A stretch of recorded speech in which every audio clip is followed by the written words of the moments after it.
The content I'm going to talk about for this video really just covers the basics, a little bit more in depth with the basics and some different types of scenarios that you will probably encounter based on what I've seen with students in the past and the types of sources that they are selecting.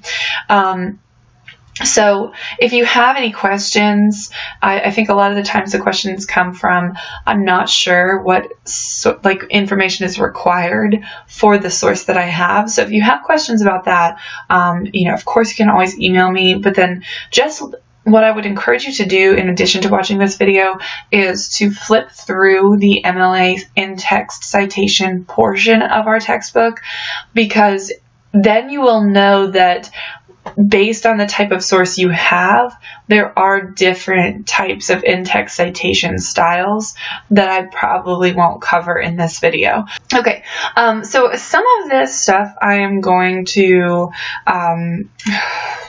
just kind of read from and then elaborate on. The most important thing is that at the basic level, an in-text citation is the author's last name and the page number. If your in-text citation varied from that, it's because you have a source that doesn't just have an author and a last name and a page number. And there are some examples, like if the source has more than one author, if it doesn't have an author at all, if it doesn't have a page number. And then in this instance, something that you might come across, well, you pretty probably will, is if you have a media source that has a timestamp. So like a movie, a TV show, or YouTube video.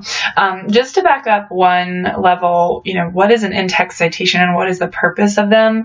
An in-text citation is it's like an arrow in the body of your essay or your research proposal or whatever the text is that you are creating, and it's pointing to a reference or a citation on your Works Cited page. It's saying, this sentence that I just wrote, I got this information from this source, and you can find more details about the source if you want to find the source yourself by going to my Works Cited page.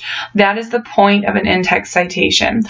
In-text citations have to happen at what I call the sentence level. So I don't know, obviously I haven't been in high school in a while, but I remember when I was in high school, my teachers in English said that it was okay if you had a paragraph of information and most of the stuff that you cited, most of the facts, statistics, details, things like that, you got from one source, just one source. Then I had high school teachers who said it's okay to have one in-text citation at the end of that paragraph, but that's not true. Those in-text citations have to happen at the sentence level. So if there is information that you got from one source in 10 sentences in one of your paragraphs, every single one of those sentences have to have an in-text citation.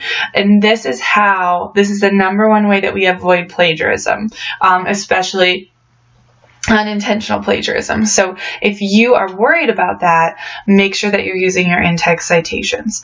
Obviously, that's a requirement. So here I'm going to go over the basics. All quoted or paraphrased information must have an in-text citation. A summary does not need to have an in-text citation, but we will talk later in this video about why an in-text citation might be helpful if you're writing a summary of some other source within the body of your work. But if you are quoting, so if you're doing word for word, or if you're paraphrasing where you're understanding information from a source and you're regurgitating that information but you're writing it in your own words, that needs to be with an in-text citation, because we have to give credit obviously to the words that others have written, but we also have to give credit to the ideas that others have given us and presented to us. That's not inspiration though. I'm not talking about inspiration. So if you read a source and that inspired you to have a new thought or another thought or a contradicting thought that's inspiring you, you don't need to cite because you feel inspired, but if you read a source and you were explaining the content of that source or the idea presented in that source, then you would need an in-text citation for that information. What I'm going to go through in the examples that you see on your screen right now, have the bottom one, so there's going to be 4 examples. The last one in each of these has an asterisk next to it, so that little star.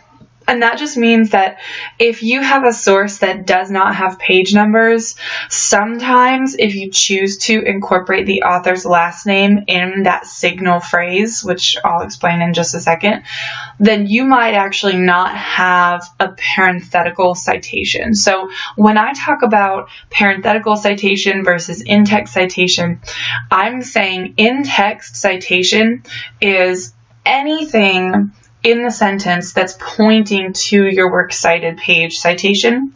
But when I say parenthetical citation, I mean the information in parentheses found at the end of a sentence. Most of the time, as far as I'm concerned as a writer, I like the parenthetical citation over just an in-text citation. If I don't have page numbers and I don't have to have the parenthetical, I like to have it anyway, so I like to manipulate my sentence so that I need it. But it really just depends on you, and then also if you have a lot of sentences back to back to back that have the same source and material from a source, so you need a citation for each one, it can be effective to vary your style of providing an in-text citation, just so that your paper doesn't sound too repetitive. Our textbook has a section on integrating sources, so that can be a really beneficial component of information, so that you can find different ways and tools to, vary your language as you're talking about source material. I feel like when I write, I do it in a very formulaic way, so if I'm not the best expert on that, the textbook probably can give you more info. Okay, so I want to talk about 3 instances of quoting, and this section of the video is going to kind of jump around a little bit because I'm really integrating a lot of ideas into just this first page of our notes. So I'm going to go through it, and I might kind of get off topic for a minute. That sounds like it can be very confusing from a student perspective. So please, if you don't feel like I've clarified, if you have a question, email me. There's a lot to know about in-text citations. All right, I'm going to go through kind of like this bolded section here. When you're writing a sentence and you're including quoted information, or you could replace quoted information with paraphrased information, you want to have these 3 basic elements. You want to have a signal phrase, the quote or paraphrase, and then usually the parenthetical citation. But again, of course, there's examples where that's not a requirement. Okay, if you have your signal phrase, that does not include the word that, you will, between your signal phrase and the quote or paraphrase, you will provide a comma. Afterward, after the quote, after the paraphrase, you'll provide your parenthetical citation, and you will put the period all the way at the end after the citation, after the parenthetical citation. Even if you are quoting a complete sentence from your source, you will not quote that period. You'll push it all the way out to the end. So let's look at some examples. According to the text, comma, so according to the text is your signal phrase. Now I'm going to quote, you have 3 options for citing a source in your text. And then I have my parenthetical citation. So I have the author's last name. I have a note et al., which means and others. And that's one of those special instances. So Bullock is not the only author of this source. There are 3. Our textbook tells us that if we have 3 or more authors of a source, then we only list the first author's last name and we write et al. And then you see 122, that's the page from the textbook where I got this quote from. And you notice that I have a sentence here, but I didn't put the period between the last word in the quote and the quotation marks. I saved it all the way to the end of my sentence. I am really strict on looking at things like this, so please keep attention to detail in mind. Alternatively, you don't have to use the author's last name in the parenthetical citation. You could incorporate that into your signal phrase, and if you choose to do that, you would look at the second bullet point as your example. Bullock et al. Explain. So what I'm saying here is Bullock and others explain, not just Bullock explains, but Bullock and others explain. Again, comma, and then I quote, and I provide my parenthetical citation with just the page number. You don't want to ever have Bullock et al. In your signal phrase and again in your parenthetical citation. You will only ever name that author of the source one time, either in your signal phrase or in your parenthetical citation. There are times where you might not have a page number for your source, and if that's the case, you could do something like he states, comma, the night is young, and then put the author's last name in parentheses in your parenthetical. Or, and this is an example where you would have no parenthetical citation, but still your in-text citation, because you're pointing that author's last name out. Jones states, comma, the night is young. Again, it depends on your writing style. It depends on your preference. Any one of these is correct, and so it depends on the source that you have too.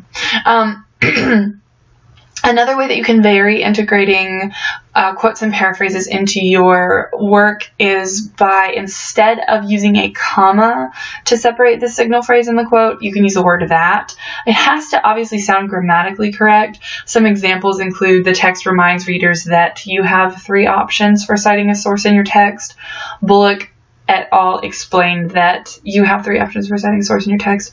He states that the night is young. Or Jones states that the night is young. So that's another example. But if you use that, then you don't also have to have a comma. And if you have a comma, then you wouldn't use that. This is another example that I really want you to pay attention to, because something that I get a lot in student work is what I call the naked quote. So the naked quote would look like this. I'm going to change this note really quickly to show you the error, but I'll put it back. Sometimes I will have students just have the quote itself. So if we're looking at the sentence level, that sentence is just a quote and a parenthetical citation. There is no signal phrase. The signal phrase has to be attached within that sentence. The naked quote is not effective writing because even if what comes right before that naked quote refers to the quote, your reader almost like needs another way to identify that there's a connection between you, the author, and this quote that you're providing. And that means in every sentence you write, you should at least have a phrase that is your own words. Does that make sense? So like your signal phrase up here, the text reminds readers that, quote, the signal phrase, this is your own words, and then we have someone else's words. But if you only had what I call, again, a naked quote, then your words are nowhere in this sentence, and sometimes teachers see that as just like dropping quotes and not integrating quotes. That if you find that you have a style of writing where you like to explain the quote before you provide the quote, and you feel that it's repetitive to say something like explain the quote and then write he states, comma, quote, you can just explain the quote in a complete sentence and use a colon to connect your explanation and the quote itself. If I have to write to my students, add a signal phrase, or sometimes I'll call it a lead-in phrase. If I have to tell them that, oftentimes what my students are doing is explaining the quote before the quote, but putting a period there. So there's a disconnect, and you don't have your own words written in the sentence where you have the quote. So it's a simple fix, but what follows or comes before that colon needs to be related directly to the quote in almost like an explanatory way. So here we have some examples. MLA documentation can vary. Quote, You have 3 options for citing a source in your text. Bullock et al. Bullock et al. Reminds us that MLA documentation can vary. Colon. Quote, you have 3 options for citing a source in your text. He suggests there is still time to have fun. Colon, the night is young. Jones suggests there is still time to have fun. Colon, the night is young. I prefer these two where the author's last name is mentioned in that, still like in the signal sentence, because I think it's more clear in saying I'm about to point to quoted material or paraphrased material. But any of these are correct. So that's something to be on the lookout for if you notice that this is your style of writing. Okay. To give you more information, I'm just really going to point you in the direction of the Little Seagull. Between pages 122 and 128, you can find the MLA in-text citation segment. If you have an older Little Seagull handbook, like if you have I think it's the 2nd edition, even though we are currently, I think, at the 3rd edition now, the in-text citations for citing in MLA format did not change when MLA made the 2016 updates into the 8th edition. So if you have the 2nd edition of our textbook that's still in the MLA 7th edition style, I believe that the page numbers might be different, but the in-text citation content should be the same. They didn't make changes to that. You'll notice that there are in those 6 pages of our handbook a couple of types of in-text citation variants that will probably help you the most. And there are some, there's other things in there that I don't know if the information will be helpful for you. It might end up being helpful. It really just, again, depends on the type of source that you have. But if it talks about the difference between naming an author in a signal phrase versus in parentheses. It talks about if you have 2 or more authors, and under that segment, it also talks about if you have 3 or more authors, what you do in that instance. You have something that says if you don't have an author's name, but it's like an organization or a government as an author. So if the CDC published something, then how do you treat and handle that in text citation? If you have an unknown author, which happens a lot with internet sources, you might find that number 7 is the right in-text citation style for you. The go-to is the first, whatever comes first on your Works Cited page. If you have a source quoted in another source, we're going to talk about that in a minute, but that happens often. And then if you have a work without page numbers. One of the things, just in talking really quickly about page numbers, I might just scroll back up, that you might notice is anytime I am referencing the last name and the page number, I have a lot of students that want to write things like P period 122, or they want to write something like page 122, or even they want to put a comma between the author's last name and the page number. All of those are incorrect MLA citations. The only thing that is correct is last name and page number, or whatever variant you have, but there's not going to be any kind of signifier like P period before the page number. That is something we will deal with in the APA section of this course, but it's not part of MLA. So just keep that in mind. It's funny too, because when you're talking about in-text citations, you don't have a page signifier like that, P period. However, when you are talking about the Works Cited page, and we are referencing page numbers in there where that has to happen at times, we do use a signifier. So it's confusing. I use a signifier here when I'm writing my notes, but I'm not really using these as in-text citations, so please forgive me if that's confusing to you. One of the things our textbook does not talk about, which is something that I think will come up for you guys, is time-based media sources. What does that mean? Time-based means that, there's a start and a finish. Media source, some kind of like a YouTube video, or of course a movie or a TV show. So a time-based media source you'll certainly be dealing with for this project.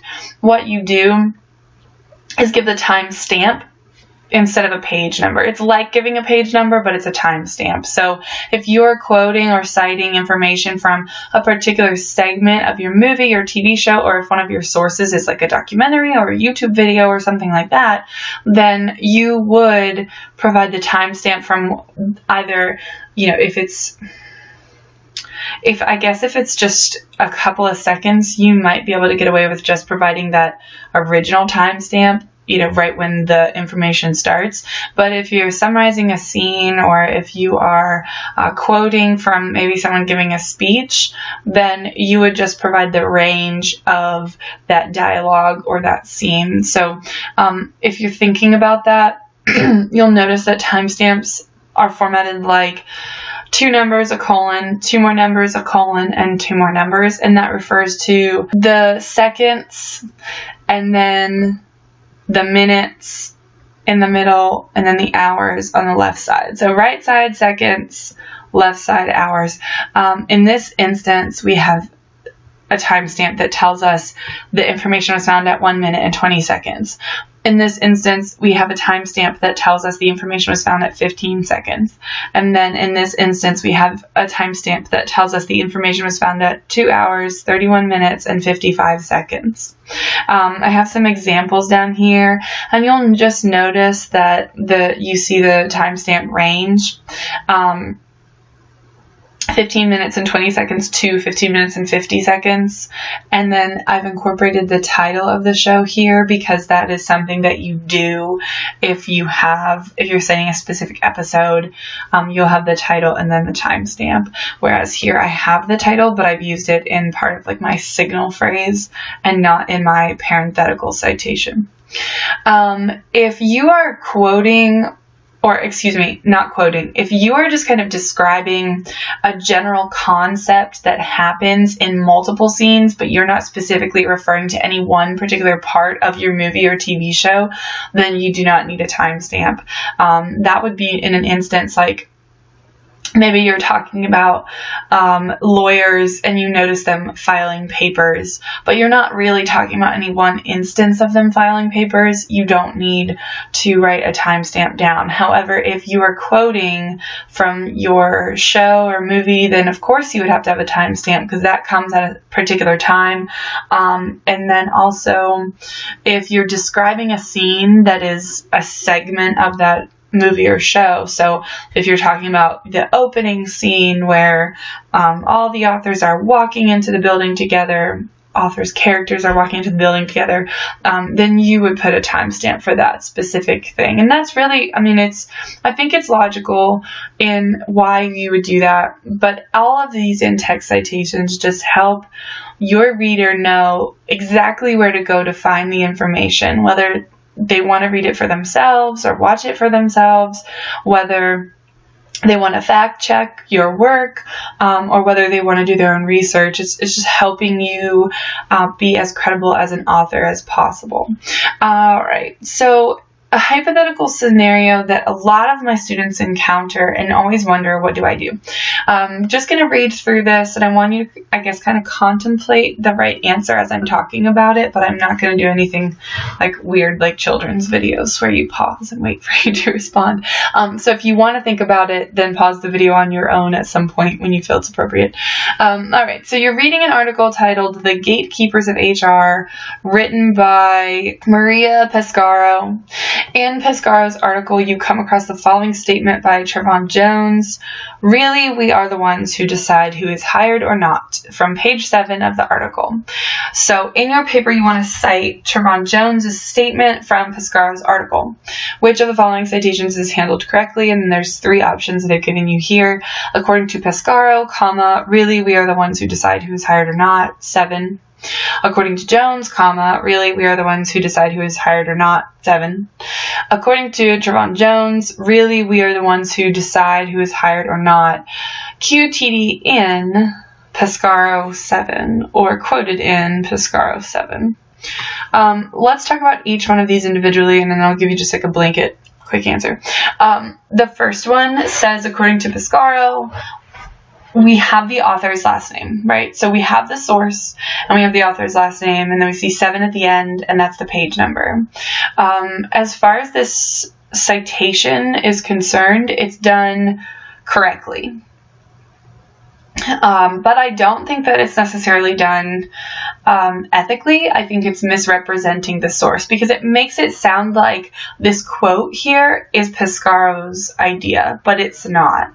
So then we have the option of saying, according to Jones 7. The problem with this is that if our understanding of an in-text citation is it's pointing to something on our Works Cited page, and you have a reader who wants to find this quote and read more about this article, then your reader is going to look at this sentence and say, okay, let me go to that Works Cited page and find the source by Jones. And one of two things is going to happen. There's no source listed on your Works Cited page by Jones because you read The Gatekeepers of HR by Maria Pescaro, and that's what you cited.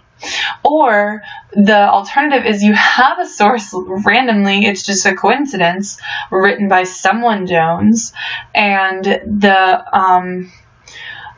the reader goes to that source and looks at page 7 and cannot find this quote or anything that you're talking about here. So that can be really problematic because you've cited it incorrectly. You haven't actually given in the in-text citation the information that's going to lead your reader to where they need to find this source if they wanted to find it for themselves. The best option, the one that is the most ethical and correct in terms of an in-text citation, is number 3. According to Trevon Jones, and then you see QTD in Pescaro 7. So this tells your reader that this is Jones's quote and his ideas, but you found his quote and his ideas in Maria Pescaro's article, The Gatekeepers of HR, on page 7. So this will help someone find and identify the correct source and understand what they're looking for, things like that. Does everyone encounter a situation like this? No, I don't think so. The general consensus in academia for scholars is if you can go to the original source, then it is best to just go to the original source. So if I could, let's say Jones wrote his own article that Maria Pescaro was quoting from, if I could just find Jones's own article, then that's the best thing to do because then I don't have to deal with this hypothetical situation. But let's say, for example, Pescaro interviewed Jones. Well, I can't go and interview Jones myself and replicate this quote if this is what I want. So I have to work with a source within a source, which is this type of source. Okay, that can be confusing. Email me if you have questions about that. I want to talk about the different ways that you use in-text citations because I think that in the past I have either misexplained it or maybe even just it's confusing. That could just be a thing. Probably the first one though, to be honest. So whenever you're using an in-text citation, you want to think about why you're using that in-text citation. Obviously, you know 100% if you are paraphrasing another person's ideas or if you are quoting another person's ideas, then you absolutely have to have an in-text citation for that information. Otherwise, it is plagiarism. Even if you're paraphrasing, even if you wrote that in your own words, if you don't have an in-text citation, it's plagiarism. So what about other instances, though? Because that's not always the only time in which scholars will put in-text citations into their papers. So sometimes you might want to offer a citation for someone to do their own research. Like you don't really want to go in or off on a tangent and talk about an article that you read, but it's relevant to the moment. So you can really briefly summarize it and provide an in-text citation, and that gives your reader the opportunity to go do that work, do that research, look up that work on their own. An example of that would be something like, Many people poured out their support on social media, and because of that support, people like Maggie Abbott have spoken out publicly about what they've gone through.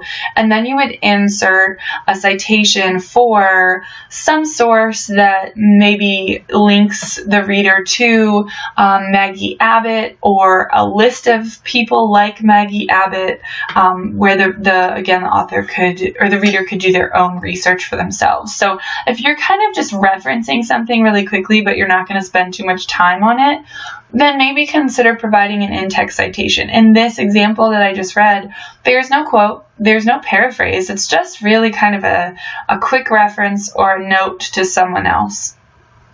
So you could choose to provide a citation. Of course, like I said before, if you're quoting or paraphrasing, you absolutely have to have a citation. And then also, if you have information that's not common knowledge, and this is something that varies depending on who your audience is, but if you have information that's not common knowledge, if someone, general education person, wouldn't know this information, then it's not common knowledge, and you would need a citation for that as well, because you might know it and you might not have looked at a source to find this information. You just might know the information, but it's not common knowledge, so you have to give a citation, and that's just kind of fact-checking yourself. That's, I think, the underlying basis. Can I say that? I don't know, whatever. That is the reason that you do that. So an example here is the leopard cur breed is very versatile in hunting a variety of game species, including but not limited to raccoon, bear, bobcat, cougar, squirrel, and any other tree-minded game. So if you just happen to have this knowledge about the leopard cur, maybe you have this dog, maybe you are in vet school or something like that, and you know this information, you didn't read it in a citation, or you didn't read it in a source, you still have to give an in-text citation for this information because it's not common knowledge.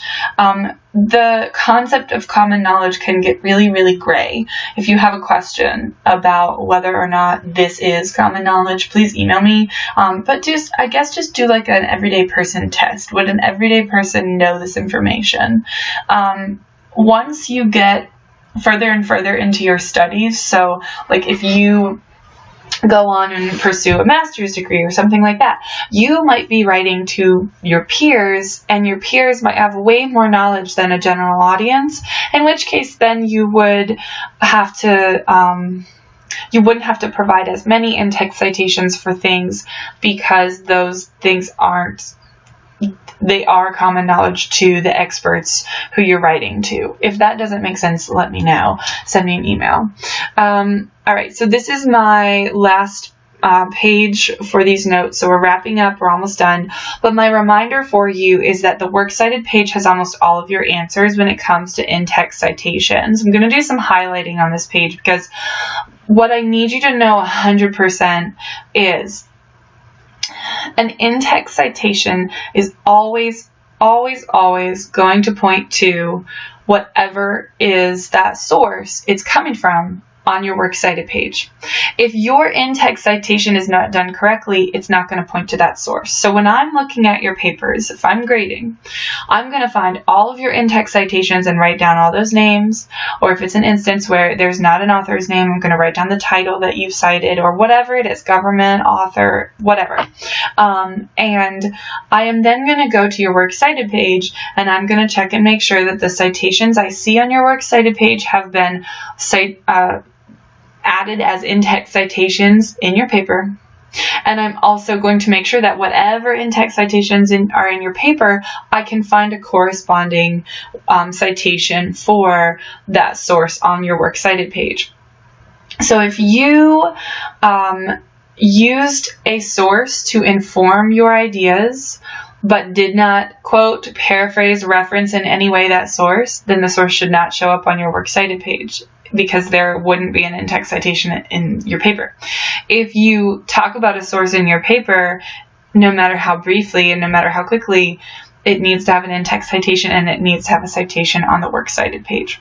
So if I'm looking at this understanding that whatever's in your paper should be on your Works Cited page, the other thing I want you to know is all citations, all in-text citations are a function under the rule in MLA that says whatever comes first on your citation on your Works Cited page is the information that you're going to have in the in-text citation. So let me say that one more time. That was confusing. Whatever comes first in the Works Cited page citation has to be found in the in-text citation.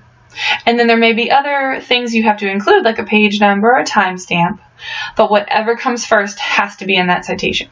So that's why 9 times out of 10 you're going to have an author's last name and a page number, because you're looking at an article that has an author, and then of course if it doesn't, you'd resort to whatever comes next. So in this instance, we're going to look at, I've got a couple of sources here, we're going to look at each one.